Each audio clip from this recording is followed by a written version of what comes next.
Hello everybody, Sage of Stone here with another replay. This time a very, very, very special match for me because this was the final trials match of my Masters trial.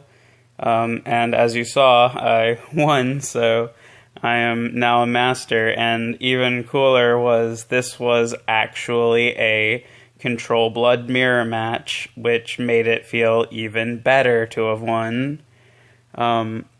Starting off the game, I just toss all that back. You know, that's all 7 drops for later. There's no way I can keep any of that in my opening hand. I actually draw a pretty darn good opening hand for, you know, for the most part. No blood moons, but, you know, what can you do? I have Baphomet, which, I mean, when you see blood on the ladder, you just have to immediately assume it's going to either be Vengeance or aggro of some kind, and it didn't turn out to be that way, but still the hand was good either which way. Like any matchup, I want to have, you know, a lot of card draw, and the card draw here really, really, really did pay off in my favor.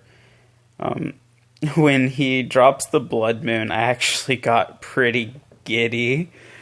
Like, I was so excited to finally play a Control Blood mirror match. This is actually like the second time I've ever played against Control Blood.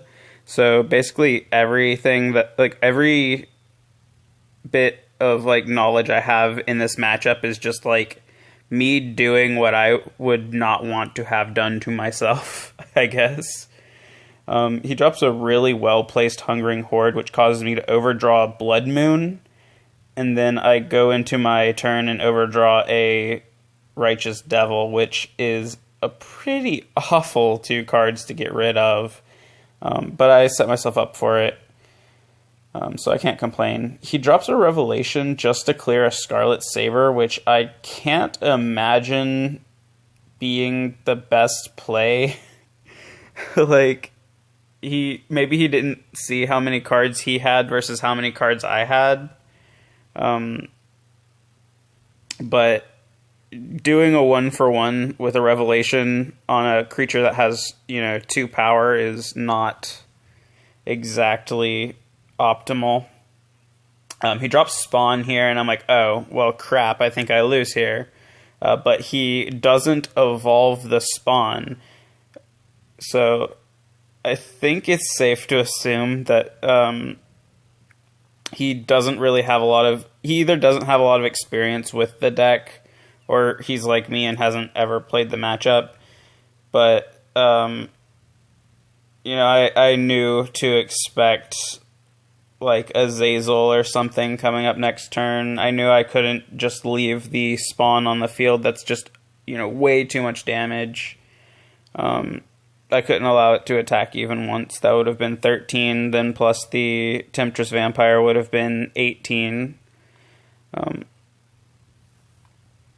So at this point, we're just like trading our kill spells back and forth, gaining a bunch of life on my end because he's been a lot more aggressive, but aggression doesn't work too well in this mirror.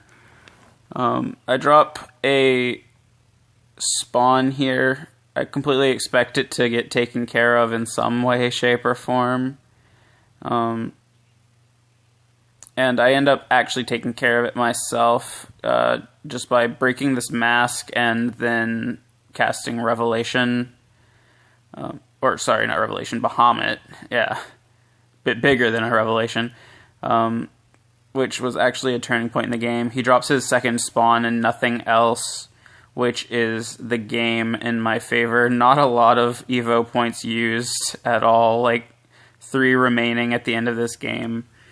But I got probably my favorite win, just evolving a Bahamut and destroying somebody with it.